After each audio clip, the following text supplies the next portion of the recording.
Musim dingin di Yekaterinburg selalu tampak seperti lukisan murung yang beku. Udara dipenuhi salju halus yang menusuk tulang dan langit kelabu seolah enggan berbicara pada bumi.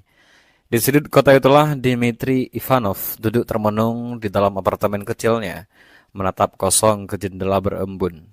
Hari itu adalah hari ke-40 sejak ibunya meninggal karena kanker paru-paru. Selama hidup, ibunya adalah satu-satunya orang yang benar-benar dekat dengannya. Ayahnya sudah lama pergi sejak Dmitri kecil. Mereka hidup berdua, saling bertahan dalam kerasnya hidup Rusia. Ketika sang ibu divonis sakit parah, Dmitri yang kala itu tengah sibuk dengan ekspedisi geologi di Kaukasus merasa terlambat kembali.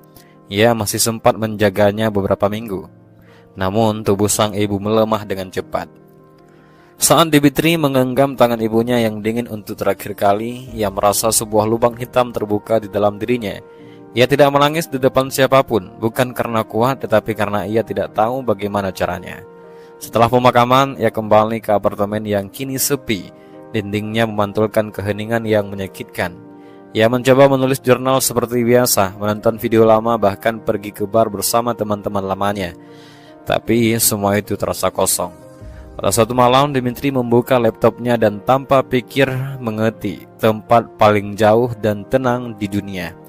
Salah satu gambar yang muncul adalah sawah hijau di Indonesia, dengan matahari senja yang menggantung manis di ufuk barat. Latar belakangnya menampilkan gunung Merapi dengan kabut tipis, dan seorang kakek tua tersenyum sambil menggendong seikat rumput. Entah kenapa, gambar itu membuat dada Dmitri terasa hangat.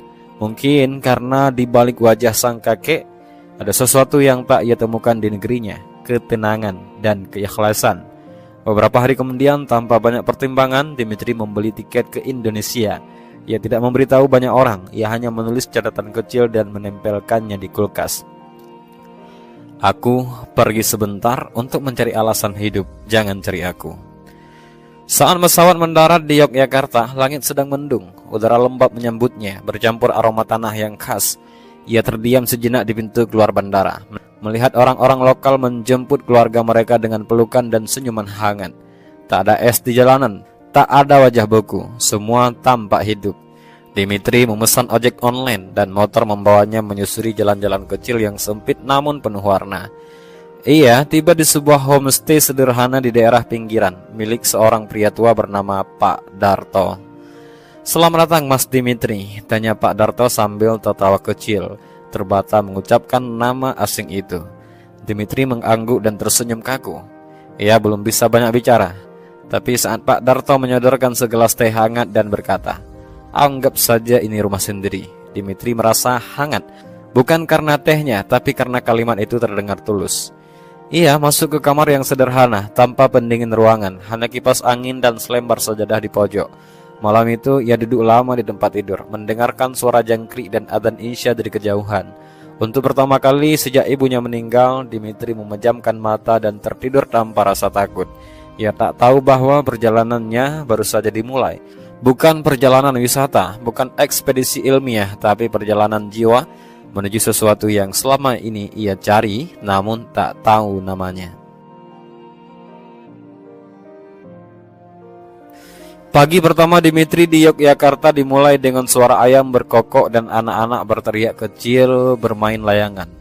Cahaya matahari masuk lembut melalui jendela kamarnya yang berjaring kawat. Ia bangun pelan, mengenakan kaos tipis dan melangkah keluar beranda rumah Pak Darto. "Mas Dmitri sudah bangun? Sarapan dulu," sapa Bu Darto sambil tersenyum. Tangannya masih sibuk mengiling cabai. Dmitri mengangguk kiku. Bahasa Indonesianya masih terbata, tapi ia bisa menangkap maksud ajakan itu. Ia duduk di kursi kayu dan tak lama kemudian piring berisi nasi goreng sederhana disajikan di hadapannya. Tidak ada daging, hanya potongan kecil kol, telur ora-ari dan kerupuk. Tapi aromanya entah bagaimana menyentuh sesuatu di hatinya. "Ini very good," ucap Dmitri sambil tersenyum lebar. Udarto tertawa kecil. "Alhamdulillah kalau kau suka." Selesai makan, Dmitri berjalan kaki menyusuri gang sempit yang menghubungkan rumah Pak Darto dengan jalan utama. Anak-anak kecil memanggilnya Mister sambil tertawa. Seorang ibu menyapanya dari depan warung kecil. "Ngopi dulu Mas," katanya sambil menunjuk bangku panjang di depan warung.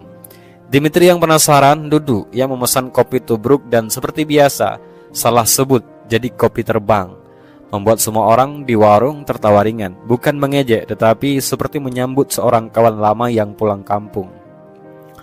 Warung itu bukan tempat mewah, hanya bangunan semi permanen dengan kursi kayu, rak kaca berisi jajanan murah, dan radio tua yang mengalun pelan lagu-lagu dangdut lawas.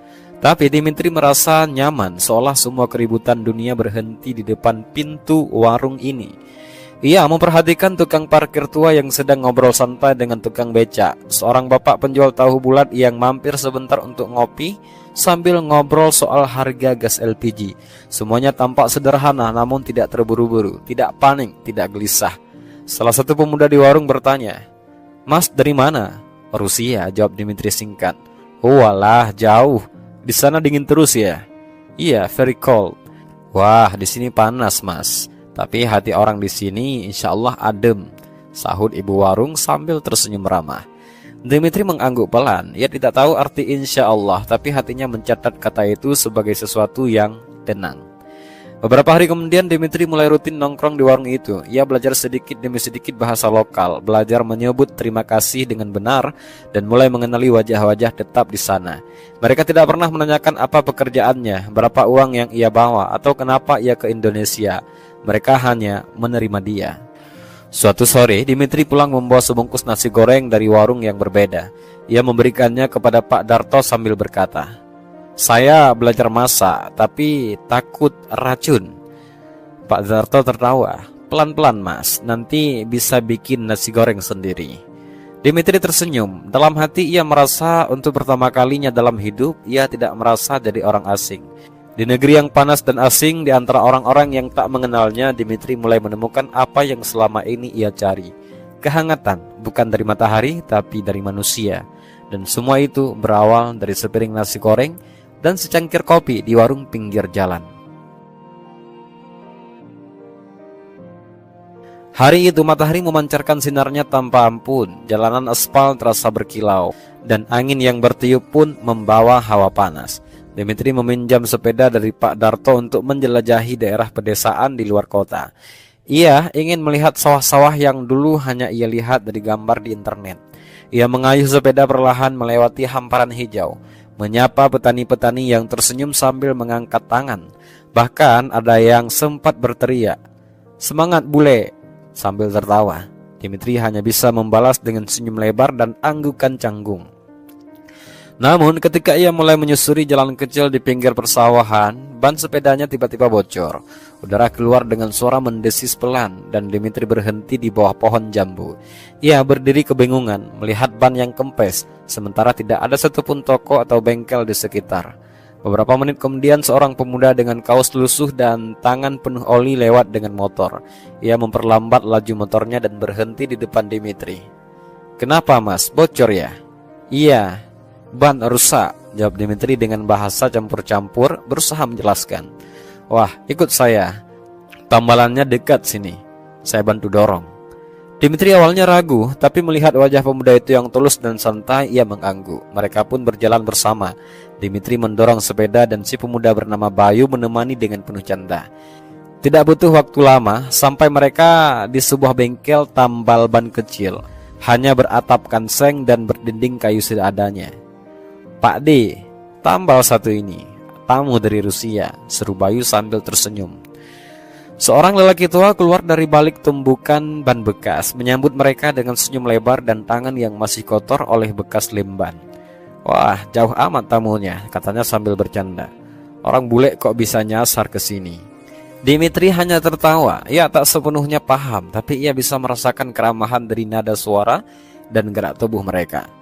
Sambil Pak D menambal ban, Bayu mengajak Dimitri duduk di balai bambu kecil di samping bengkel. Tak lama, Bayu pergi sebentar dan kembali dengan 2 gelas teh manis dalam plastik bening yang diikat karet. Satu ia sedorkan ke Dimitri. "Minum dulu, panas banget siang ini." Dimitri menerima dan mencicipi, matanya sedikit membelalak. "Manisnya luar biasa. Ini very sweet," katanya sambil tertawa. Bayu mengangguk. Orang di sini suka yang manis-manis, tapi hidupnya sederhana. Dimitri memandangi sekeliling. Anak-anak kecil berlari-lari tanpa alas kaki. Seorang ibu mencuci pakaian di sungai tak jauh dari sana. Pak D tambal ban tetap bekerja tanpa mengeluh. Meskipun usia jelas sudah tak muda, tapi wajah mereka tenang, tidak seperti orang-orang kota di Rusia yang selalu terburu-buru. Satu hal yang Dimitri sadari, orang-orang di sini tidak punya banyak hal, tapi mereka tidak tampak kekurangan. Setelah ban selesai ditambal, Dimitri mencoba mengeluarkan uang, tapi Pak D menolak. Sudah dibayarin Bayu tadi, katanya. Dimitri menatap Bayu dengan kaget. Why? Kenapa kamu bayar? Bayu hanya tersenyum sambil menepuk bahunya. Bukan soal uang, Mas. Kadang hidup ini cukup dengan bantu orang yang jauh dari rumah. Itu aja. Dimitri terdiam, hatinya seperti tersengat pelan. Bukan karena teh manis atau teriknya matahari, tapi karena ketulusan seorang asing yang baru ia kenal dan tidak mengharapkan apa-apa. Ia pulang ke homestay dengan hati yang hangat. Sore itu ia menulis di jurnal kecilnya. Mereka tidak tahu siapa aku, tapi mereka peduli, dan itu lebih berarti dari ribuan ucapan belasungkawa yang pernah kuterima. Di negeri yang penuh warna dan suara asing, Dimitri menemukan satu bahasa universal, yaitu kebaikan. Sudah hampir 2 minggu Dimitri tinggal di Yogyakarta. Setiap harinya ia semakin merasa dekat dengan kehidupan masyarakat lokal. Ia tak lagi hanya menjadi turis, tapi pelan-pelan mulai menjadi bahagian dari denyut kehidupan sehari-hari kota itu. Suatu pagi, Dimitri memutuskan pergi ke pasar tradisional. Ia ingin membeli beberapa buah dan mencoba makanan yang belum pernah ia cicipi. Ia bisa saja naik ojek online seperti biasanya, tapi pagi itu ia merasa ingin mencoba sesuatu yang lebih Indonesia. Di tepi jalan, seorang tukang becak tua sedang duduk menunggu penumpang. Becaknya sederhana, catnya mulai pudar, dan payung kainnya tampak usang. Dimitri menghampiri, tersenyum, lalu menunjuk ke dirinya sendiri dan berkata, "Pasar, saya mau ke pasar." Bapak tukang becak itu langsung berdiri, tersenyum lebar dan mengangguk. Ayo Mas." Dimitri naik ke becak dan duduk dengan rasa penasaran. Sepanjang jalan ia melihat dunia dari sudut pandang yang berbeda. Lebih lambat, lebih dekat ke tanah, ia bisa merasakan angin menyapu wajahnya, aroma gorengan dari warung pinggir jalan, tawa anak-anak sekolah yang melintas. Sesampainya di pasar, Dimitri mencoba memberikan uang lebih, tapi bapak tukang becak itu menolak. "Cukup Mas, saya senang bisa antar orang jauh," katanya sambil menguntupkan tangan ke dada. "Kenapa tidak ambil lebih?" tanya Dimitri dengan ragu. "Biar Allah yang balas Mas," jawabnya tenang. Dimitri terdiam. Kata itu lagi, Allah. Ia belum mengerti sepenuhnya siapa Allah, tapi nama itu selalu keluar dari mulut orang-orang yang bersikap tulus dan murah hati padanya. Setelah belanja buah dan beberapa jajanan di pasar, Dimitri sengaja mencari becak yang sama untuk pulang. Ia menemukan bapak itu sedang duduk di bawah pohon rindang, tersenyum sambil menatap langit. Mereka pulang dalam diam, tapi suasana tidak canggung. Ada kenyamanan dalam ketenangan itu. Sebelum turun dari becak, Dimitri memberanikan diri bertanya, "Bapak selalu bahagia?" Bapak itu menoleh lalu tertawa kecil. "Hidup ini singkat Mas. Kalau kita tidak belajar bersyukur, ya capek terus." "Bersyukur?" Dimitri mengulang kata itu. "Iya, kadang Allah tidak kasih apa yang kita mau, tapi selalu kasih apa yang kita butuh, termasuk orang baik yang datang dari jauh," katanya sambil menatap Dimitri dengan hangat. Dimitri merasa seakan-akan dunia berhenti sejenak. Ia tak tahu kenapa, tapi ucapan sederhana itu terasa begitu dalam baginya. Di tengah semua kehilangan dan kesedihan sejak kepergian ibunya, ia menemukan orang yang bahkan tak mengenalnya, tapi bisa menyentuh hatinya. Malam itu, di beranda rumah Pak Darto, Dimitri duduk sambil menatap langit malam. Ia menuliskan sesuatu di buku catatannya. "Mereka mengajarkanku tanpa ceramah, menghiburku tanpa janji, membimbingku dengan perbuatan. Entah siapa Allah itu, tapi orang-orang menyebut namanya, membuatku merasa lebih hidup." Hari itu langit Yogyakarta mendung sejak pagi. Dimitri yang sudah mulai terbiasa dengan ritme kehidupan di Indonesia berjalan santai menyusuri trotoar, menikmati suasana kota dengan kamera kecil tergantung di lehernya. Ia memotret segala hal, warung kecil, motor berjejer, ibu-ibu menggendong anak, bahkan burung-burung yang bertengger di kabel listrik. Ketika hujan mulai turun perlahan, Dimitri mempercepat langkahnya. Ia melihat sebuah warung bakso di sudut jalan. beratapkan seng dan beralaskan keramik yang mulai pudar. Aroma kaldu mengepul dari panci besar membuat perutnya tiba-tiba lapar. Ia masuk ke dalam warung dan duduk di bangku kayu panjang. Seorang pria paruh baya dengan senyum bersahabat menyapanya. "Mau bakso, Mas?" "Iya, satu," jawab Dimitri dengan bahasa Indonesia yang makin lancar. Sambil menunggu, ia mengamati suasana. Ada beberapa pengunjung lain. Anak sekolah, seorang ibu muda bersama balitanya, dan seorang tukang parkir yang baru selesai makan. Dimitri merasa hangat, bukan karena suhu, tapi karena suasana. Semua terasa akrab seperti keluarga besar. Tak lama kemudian, semangkuk bakso panas disajikan di depannya. Kuahnya bening dengan aroma yang menggoda, dan 5 butir bakso bulat besar mengembang di atasnya. "Saya buatin yang spesial. Bule jauh-jauh dari Rusia harus coba bakso Jogja yang asli," kata si penjual sambil tertawa. Dimitri mencicipi dan matanya langsung membelalak. "Enak sekali." "Alhamdulillah," jawab penjual itu singkat. Mereka mulai mengobrol. Dimitri menceritakan sedikit tentang dirinya, tentang ibunya yang sudah meninggal, dan bagaimana ia datang ke Indonesia untuk mencari ketenangan.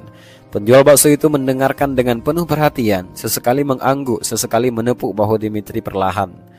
"Maaf, saya tanya Mas Dimitri, kenapa ke sini? Banyak bule lebih pilih Bali, Jakarta, atau tempat modern?" Dimitri menghela nafas. "Saya tidak tahu, tapi hati saya berkata untuk datang ke tempat yang lebih nyata." Penjual bakso itu tersenyum. "Kadang, tempat paling nyata adalah tempat di mana orang tidak berpura-pura. Tempat sederhana, tapi penuh doa dan rasa syukur." Hujan semakin deras saat Dimitri hendak pulang. Ia berdiri, mengucapkan terima kasih dan membayar makanannya. Tapi saat hendak keluar, si penjual bakso menghentikannya. "Tunggu Mas, jangan hujan-hujanan." Ia mengambil sebuah payung tua dari balik warung dan menyodorkannya ke Dimitri. "Ini untuk Mas, tidak usah dikembalikan." Dimitri menggeleng. "Tapi ini milik Bapak." Penjual itu tersenyum. "Hujan bisa bikin masuk angin, tapi kebaikan bisa bikin hati hangat. Ambil saja, semoga Mas Dimitri selalu sehat." Dimitri menerima payung itu perlahan. Payung itu bukan baru, gagangnya sudah berkarat sedikit. Kainnya pun sedikit robek di sudut, tapi baginya itu lebih dari cukup. Itu bukan sekedar benda, itu hadiah dari hati. Saat ia berjalan menembus hujan, payung tua itu di atas kepalanya. Dimitri merasa seperti sedang membawa lebih dari sekedar pelindung dari air. Ia membawa sepotong kebaikan, sepotong cinta dari seseorang yang bahkan tak mengenalnya. Di kamar malam itu, Dimitri menulis di jurnalnya. "Mereka tidak kaya, tapi mereka memberi lebih banyak dari siapapun. Hari ini aku tidak hanya diberi makan, aku diberi kasih sayang, tanpa syarat, tanpa pamrih."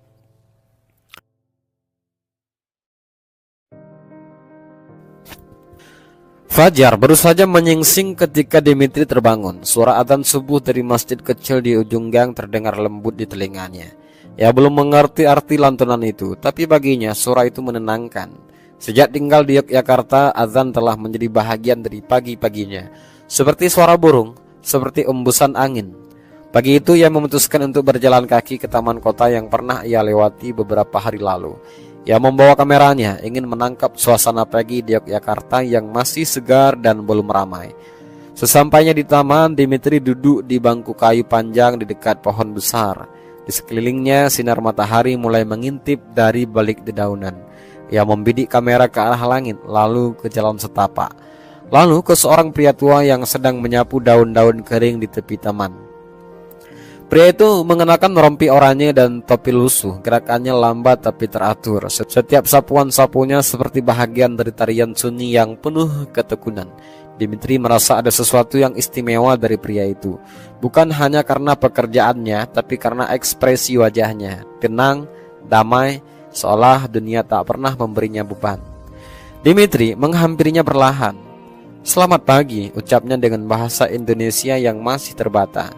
Pria itu menoleh dan tersenyum. "Pagi nak, jalan-jalan?" "Iya, foto-foto," jawab Dimitri sambil menunjukkan kameranya. Pria itu tertawa kecil. "Bagus, alam bagi ini indah, banyak berkahnya." Mereka mengobrol sejenak. Dimitri tahu namanya Pak Slamet. Setiap hari sejak pukul 5 pagi, Pak Slamet sudah menyapu taman ini. Meski usianya sudah mendekati 70, ia tetap semangat. Ia bercerita bahwa ia punya 3 anak dan semuanya sudah bekerja, tapi ia tetap memilih menyapu taman. "Kenapa tidak istirahat saja di rumah?" tanya Dimitri penasaran. Pak Slamet menatap langit lalu berkata pelan, "Kalau saya cuma duduk di rumah, badan ini cepat rusak. Tapi kalau saya bangun pagi, bergerak dan lihat langit, saya bisa bersyukur. Dan kalau saya bersyukur, saya merasa lebih muda." Dimitri mengangguk pelan. Kata itu lagi, bersyukur. Sudah berkali-kali ia dengar dari orang-orang yang berbeda, dengan cara yang berbeda. Tiba-tiba Pak Slamet berhenti menyapu, lalu berdiri menghadap ke arah timur, menutup mata dan mengangkat kedua tangannya sedikit. Dimitri memperhatikan dalam diam. "Bapak sedang apa?" tanyanya pelan. "Doa, Nak. Setiap pagi saya meminta sama Allah, semoga hari ini lebih baik dari kemarin. Saya minta supaya diberi hati yang sabar dan ringan," jawabnya dengan mata yang masih terpejam. Dimitri tercekat. Ia tak tahu mengapa, tapi ucapan itu menembus hatinya. Setelah beberapa menit, Pak Slamet kembali tersenyum. "Hidup ini tidak selalu mudah, tapi kalau hati kita jernih, Allah bantu jalan." Dimitri duduk terdiam, merenung dalam-dalam. Ia datang ke Indonesia dengan luka dan pertanyaan, tapi justru orang-orang sederhana yang perlahan menjawabnya, bukan dengan logika, tapi dengan kasih dan ketulusan. Sebelum pergi, Dimitri meminta foto bersama Pak Slamet. Pria tua itu tertawa malu-malu. "Wah, saya ini bukan artis, Nak. Tapi Bapak sudah jadi pahlawan bagi saya," jawab Dimitri. Di malam harinya, Dimitri kembali menulis di jurnal.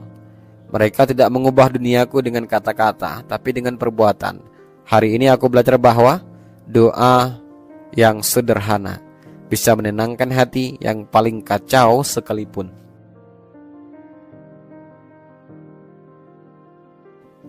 Suatu sore, Dimitri memutuskan untuk keluar dari Yogyakarta dan mencoba menjelajah daerah pedesaan. Ia ingin melihat Indonesia lebih luas, lebih alami, yang jauh dari hiruk-pikuk kota.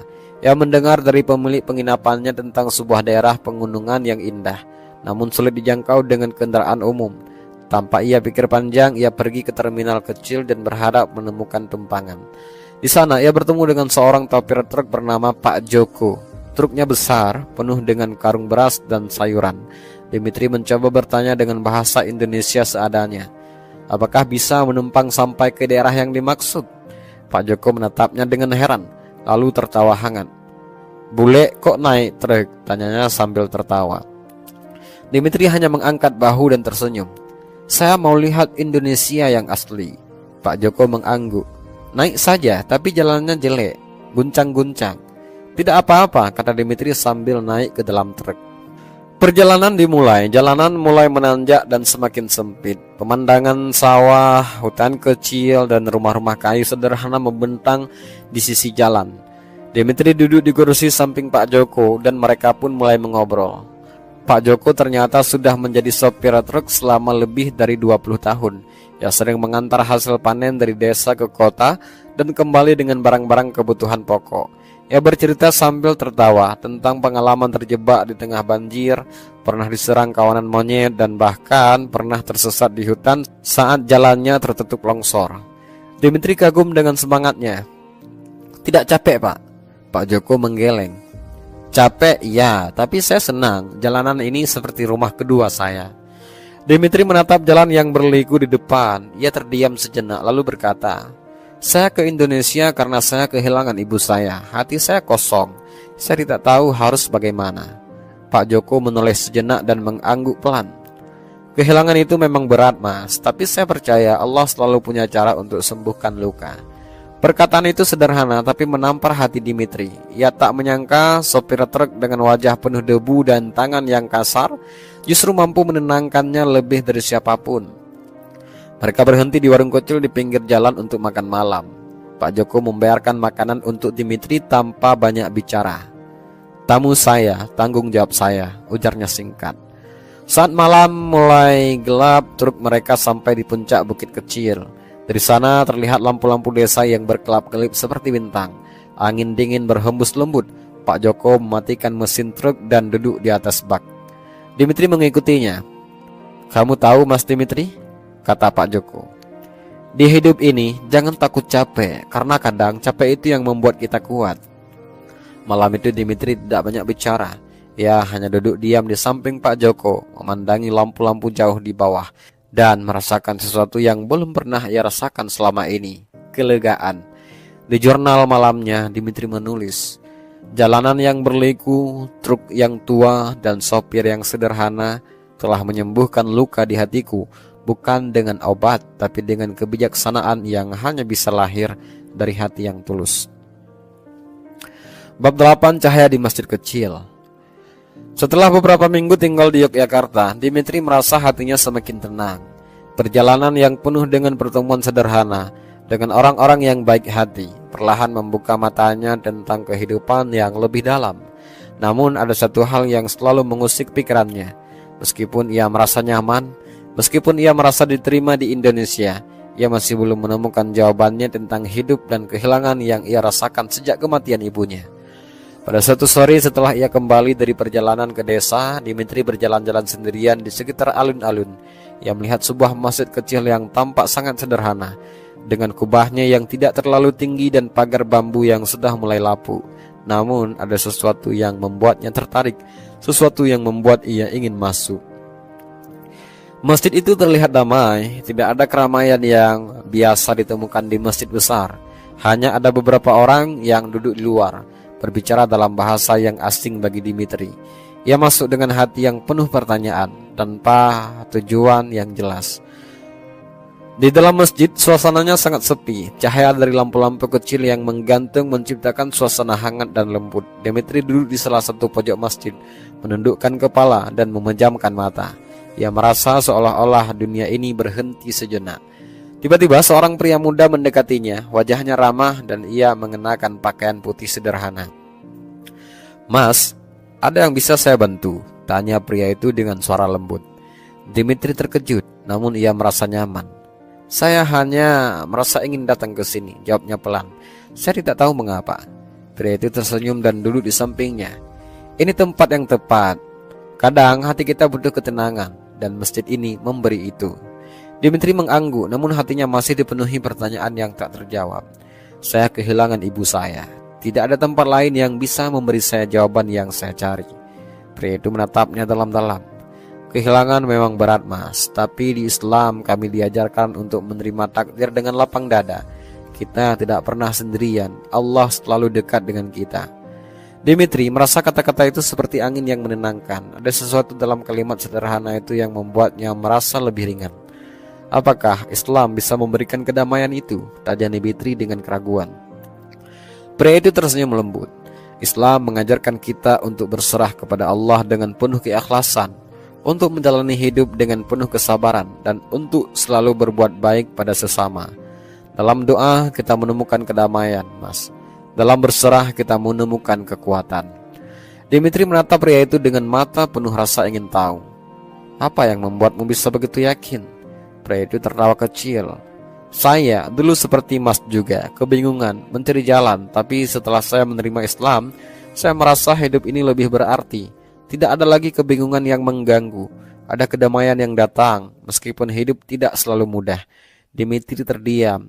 Ia merasa ada sesuatu yang dalam dari setiap kata yang diucapkan pria itu. Setiap kalimat seperti menjawab sesuatu yang telah lama terpendam di dalam hatinya. Setelah beberapa saat, pria itu mengajak Dimitri untuk ikut duduk bersama jamaah di barisan depan, di mana beberapa orang sudah duduk dengan tenang, membaca doa. Dimitri mengikuti tanpa banyak bicara, tapi hatinya merasa lebih tenang dari sebelumnya. Ketika waktu maghrib tiba, salah seorang imam yang datang dari masjid itu berdiri untuk memimpin sholat. Dimitri merasa tergerak, meskipun ia belum mengerti semua gerakan atau bacaan dalam sholat, tetapi ada ketenangan yang menyejukkan dari ritual yang sederhana ini. Setelah sholat, pria muda itu mendekatinya lagi. "Mas, kalau kamu ingin tahu lebih banyak, kita bisa belajar bersama. Islam mengajarkan tentang kehidupan, tentang kesabaran, dan bagaimana kita bisa menerima segala sesuatu dengan hati yang lapang." Dimitri merasa ada yang berbeda dalam dirinya. Ia tak pernah merasa seperti sebelumnya. Ada kedamaian yang menenangkan hatinya. Sesuatu yang selama ini ia cari, yang tak pernah ia temukan meskipun ia telah melakukan perjalanan panjang dari luar negeri. Malam itu Dimitri kembali ke penginapan dengan hati yang lebih ringan. Ia menulis dalam jurnalnya, Hari ini aku merasa menemukan kedamaian yang selalu kucari. Mungkin ini jawabannya. Mungkin Islam adalah jalan yang selama ini aku cari. Aku belum tahu pasti, tapi aku ingin belajar lebih banyak.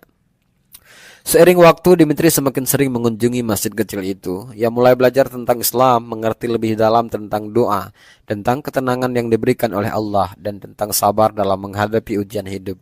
Pada suatu hari, setelah beberapa bulan tinggal di Yogyakarta, Dimitri membuat keputusan besar. Ia ingin memeluk Islam. Di masjid itu, di hadapan sahabat-sahabat barunya, Dimitri mengucapkan dua kalimat syahadat. Dengan hati yang penuh ketenangan dan keyakinan, ia merasa seolah-olah seluruh hidupnya telah dipersiapkan untuk saat ini, untuk merasakan kedamaian yang belum pernah ia rasakan sebelumnya. Sebuah kedamaian yang datang bukan dari luar, tetapi dari dalam dirinya sendiri.